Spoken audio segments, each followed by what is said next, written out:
ശ്രീരാമകൃഷ്ണ പരമഹംസർ പറയും, പകൽ സമയത്ത് ആകാശത്ത് നോക്കിയിട്ട് മൂഢന്മാർ പറയും ആകാശത്ത് നക്ഷത്രങ്ങളില്ലടോ എന്ന് പറയും.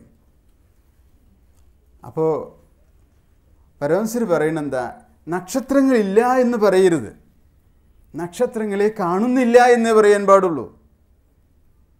അതുപോലെ ഈശ്വരനില്ല എന്ന് പറയരുതാരും, ഈശ്വരനെ ഞാൻ അറിയുന്നില്ല എന്ന് പറയാൻ പാടുള്ളൂ. ഇല്ല എന്ന് പറയുന്നതും അറിയുന്നില്ല എന്ന് പറയുന്നതും രണ്ട് കാര്യങ്ങളാണ്.